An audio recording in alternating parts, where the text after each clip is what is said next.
Okay, so i-a-analyze ko yung USD CAD kasi later meron high impact news, okey. So ginagawa ko yung video ngayon, eto 7:40 PM tapos 8:30 PM ang high impact news sa CAD.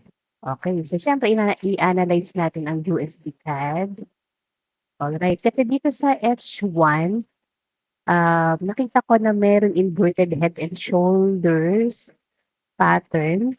So kapag inverted head and shoulders, this is a bullish price action. Okay, so as you can see naman, nung na-break niya itong neckline, ito yung may blue, ayan. Tapos, binalikan naman niya and then ayun, boom. Nag-continue na siya to the upside. Siyempre, ang bias natin kay USD CAD ay bullish. Alright, so ngayon siyempre medyo baka hindi ko matignan-tignan kaya magpe-place na lang ako ng order. So nag-fib lang ako from the low to the high and dito ako sa 50% maglalagay ng aking pending order, okay, which is the buy limit. Okay? Yan. So siyempre i-share ko yan sa aming Discord community. So yan, i-set ko ito yung Discord community. Yan. USD. So, siyempre lagi kong nire-remind na dapat always follow your risk management plan and mas maganda na 0.01 muna ang lot size sa mga beginners. Okay, so bias natin bullish. Yan, dahil meron creation ng series of higher highs and higher lows. And siyempre, kita naman natin yung daily time frame.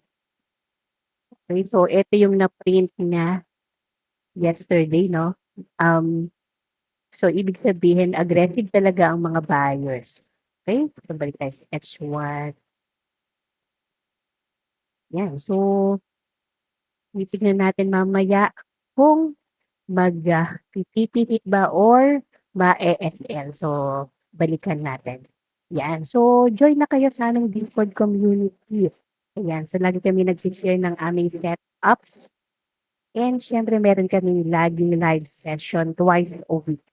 Yan, kaya talagang matututo po kayo. Yan, sige. So, balitaan ko kayo later. Bye for now. And eto na nga, a few hours later, ayun, boom, hit tayo. Okay, so syempre, tingnan natin ang aming Discord community. Ayan, no, syempre, di ba? Natuwa sila. So, ito, una nag-update ako na malapit sa TP. So, ngayon nga nakita natin ay TP na. Yan, napasayaw sila sa tuwa.